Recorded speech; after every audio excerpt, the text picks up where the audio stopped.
He vivido en Madrid durante casi 10 años, y durante todo este tiempo, me he mudado varias veces. El mercado inmobiliario aquí es competitivo, caro, y muchas veces traicionero. Encontrar un lugar que se ajuste a tu presupuesto y que al mismo tiempo ofrezca algo de paz mental es una tarea ardua. Cuando finalmente encontré el apartamento en la calle de Atocha, pensé que mi búsqueda había terminado.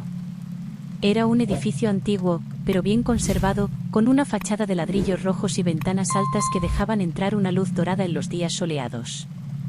Me encantó desde el primer momento en que puse los pies allí. Pero como toda buena historia de terror, las apariencias pueden engañar. El apartamento estaba en el 4º piso, sin ascensor, lo cual podría ser un inconveniente, pero estaba dispuesta a sacrificar la comodidad por ese toque de encanto antiguo que emanaba. Tenía 2 habitaciones, una pequeña sala de estar, una cocina acogedora y, lo mejor de todo, una pequeña terraza que daba al patio interior del edificio. Era mi pequeño refugio en medio del caos de la ciudad. Sin embargo, pronto me di cuenta de que algo no estaba bien con la segunda habitación. Había decidido transformar esa habitación en una oficina. Trabajando como traductora freelance, necesitaba un espacio tranquilo para concentrarme, y esa habitación parecía perfecta. Tenía una ventana que daba al patio, y el tamaño era ideal para un escritorio, una estantería y un sillón cómodo. Pero, desde el principio, algo parecía fuera de lugar. La primera señal fue la temperatura. Mientras que el resto del apartamento era agradablemente cálido, especialmente en los días más fríos del otoño madrileño, la segunda habitación siempre estaba a unos grados más fría.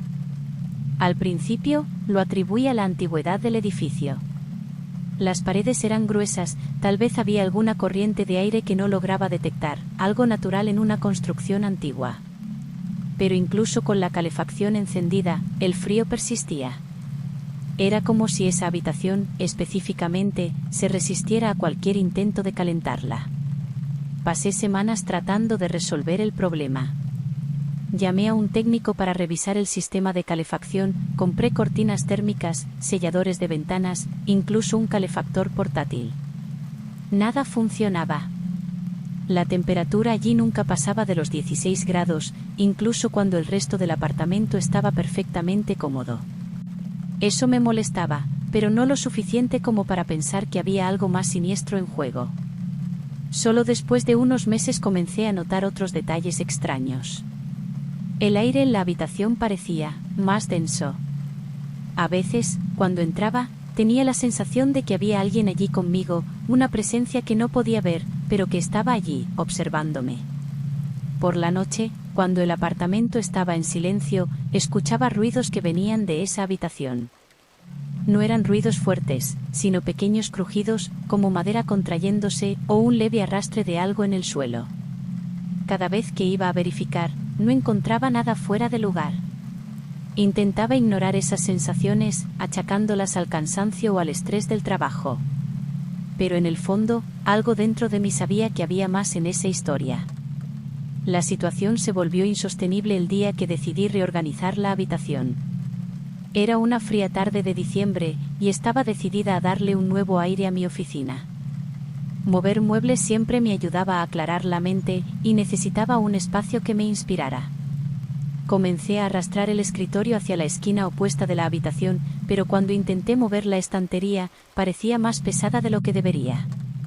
Fui sacando los libros, uno a uno, hasta que, al sacar el último de la repisa inferior, sentí algo extraño. El fondo de la estantería parecía hueco. Curiosa, golpeé ligeramente la madera, y el sonido confirmó mis sospechas. Había un compartimento oculto allí. Después de mucho esfuerzo y un destornillador, logré remover el panel falso. Dentro, envuelto en una capa de polvo, había un pequeño cuaderno de cuero, viejo y desgastado. Parecía haber estado allí por mucho tiempo, intocado durante décadas. Con manos temblorosas, me senté en el sillón y comencé a hojear el diario. Las páginas estaban amarillentas, y la caligrafía era elegante, pero temblorosa, como si la persona que escribía estuviera constantemente nerviosa o cansada. El nombre en la primera página me hizo estremecer: Isabel Martín, 1978. No sabía mucho sobre los antiguos inquilinos del apartamento, pero ese nombre me resultaba familiar, como si lo hubiera escuchado en algún lugar antes. Empecé a leer con avidez, sintiendo una extraña conexión con esa mujer que había vivido allí antes que yo. Las primeras entradas eran comunes, describiendo el día a día de Isabel. Parecía ser una joven como yo, viviendo sola en Madrid, tratando de construir una vida independiente. Pero a medida que avanzaba en las páginas, el tono del diario cambiaba. Isabel comenzó a relatar una sensación de incomodidad en el apartamento, especialmente en la segunda habitación, la misma habitación que ahora yo estaba usando como oficina. Mencionaba el frío constante, el aire pesado, y la sensación de que alguien la observaba. A medida que pasaban los días, Isabel relataba una creciente sensación de claustrofobia en esa habitación, como si las paredes se estuvieran cerrando sobre ella. En una de las entradas, mencionaba escuchar voces susurrando, llamándola por su nombre, provenientes de las paredes. Mi corazón se aceleró al leer esas palabras. Las experiencias de Isabel reflejaban exactamente lo que yo había estado sintiendo desde que me mudé al apartamento. Pero lo que vino después fue aún más perturbador. Isabel escribió que, en una noche particularmente fría de invierno, fue despertada por un sonido proveniente de la segunda habitación. Describió cómo se levantó de la cama, aún somnolienta, y fue hasta la habitación para investigar. Cuando abrió la puerta, el aire frío que la envolvió era tan intenso que casi no pudo respirar. Isabel escribió que intentó encender la calefacción, pero no funcionaba. Entonces, notó algo extraño en las paredes. Estaban cubiertas por una fina capa de hielo, algo imposible de suceder dentro de un apartamento. Intentó salir de la habitación, pero descubrió que la puerta no se movía. Isabel estaba atrapada. Relato tras relato, describía los días siguientes, cómo el frío se volvía insoportable, cómo las voces en las paredes se volvían más fuertes, más insistentes. Isabel estaba convencida de que la habitación estaba viva, que el propio espacio conspiraba para mantenerla prisionera. Sus últimas entradas eran incoherentes, llenas de miedo y desesperación, pidiendo ayuda, suplicando que alguien la liberara. Y entonces, las entradas simplemente se detenían. Cerré el diario bruscamente, mi respiración rápida y descontrolada. Lo que Isabel había descrito no podía ser real, era imposible. Pero todo lo que escribió, el frío, la sensación de ser observada, la opresión en el aire, yo misma lo estaba experimentando. No podía ser coincidencia. Esa noche, no pude dormir. Me quedé acostada en la cama, escuchando cada pequeño sonido en el apartamento, cada crujido de la madera, cada suspiro del viento afuera. Todo parecía amplificado, cada ruido me hacía saltar de miedo. El diario de Isabel estaba en mi mesita de noche, y no podía dejar de pensar en sus últimas palabras. La habitación estaba viva. La habitación la mantenía prisionera. Durante los días siguientes, intenté mantener la normalidad, pero no podía apartar la sensación de que algo estaba muy mal en ese apartamento. Evitaba entrar en la segunda habitación, pero cada vez que pasaba por allí, sentía un escalofrío que recorría mi espalda. La habitación parecía llamarme, suplicando que volviera, que entrara. Sabía que no debía, que era mejor ignorarlo. Pero una parte de mí, una parte terca y curiosa, necesitaba saber más. Necesitaba entender qué había sucedido con Isabel, y por qué esa habitación estaba envuelta en una aura tan siniestra. Finalmente, una noche, no pude resistir más. Cogí una linterna y el diario de Isabel, y entré en la habitación. El aire estaba helado, como siempre, y las paredes parecían aún más cercanas que antes, como si el espacio se estuviera encogiendo lentamente. Me senté en el sillón y comencé a leer el diario de nuevo, esta vez buscando cualquier detalle, cualquier pista que pudiera ayudarme a entender lo que estaba sucediendo. Fue entonces cuando noté algo que había pasado desapercibido en mi primera lectura. Isabel mencionaba, en una de las últimas entradas, una mancha en la pared, detrás del armario. Una mancha que ella creía que era una señal de que algo estaba escondido allí, algo que la habitación estaba tratando de mantener oculto. Mi curiosidad, ahora mezclada con miedo, me llevó a empujar el armario hacia un lado. La pared detrás de él estaba cubierta por una fina capa de hielo, exactamente como Isabel había descrito. Pero en el centro de la pared había algo más.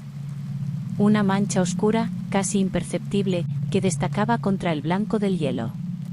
Con el corazón acelerado, toqué la mancha. Estaba fría al tacto, más fría que el resto de la pared. Y entonces, sin previo aviso, el hielo comenzó a extenderse desde la mancha, cubriendo la pared a una velocidad alarmante. Retrocedí en pánico, observando mientras el hielo cubría las paredes, el suelo, incluso el techo. El frío se volvió insoportable, cortante, como si toda la habitación estuviera siendo transformada en un bloque de hielo. Quería salir, quería correr, pero mis piernas no respondían. El aire estaba tan denso que respirar era una tarea difícil, y las voces que Isabel había descrito comenzaron a susurrar a mi alrededor, llamándome por mi nombre, burlándose de mí, diciendo que nunca saldría de allí. Por un momento que pareció una eternidad, me quedé atrapada en la habitación, congelada de miedo, literalmente. Las voces se hicieron más fuertes, más insistentes, y las paredes comenzaron a cerrarse a mi alrededor, como si la habitación se estuviera contrayendo. La temperatura seguía bajando, y sabía que, si no salía de allí, me congelaría hasta morir. Reuniendo todas las fuerzas que me quedaban, corrí hacia la puerta. Al principio, resistió, como si algo la estuviera manteniendo cerrada, pero con un esfuerzo desesperado, logré abrirla.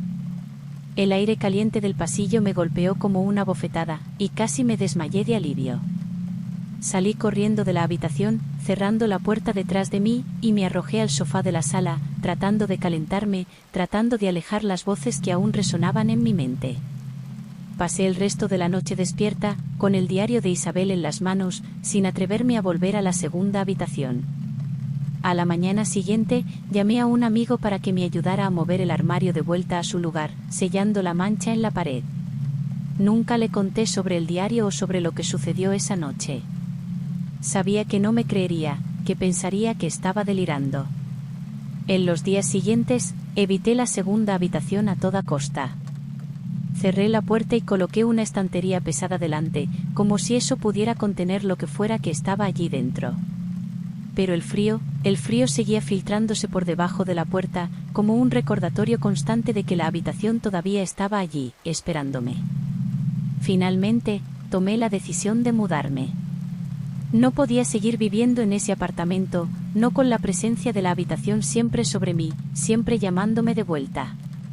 Encontré otro lugar, más pequeño, más caro, pero lejos de ese edificio, lejos del diario de Isabel y del mal que habitaba en la segunda habitación.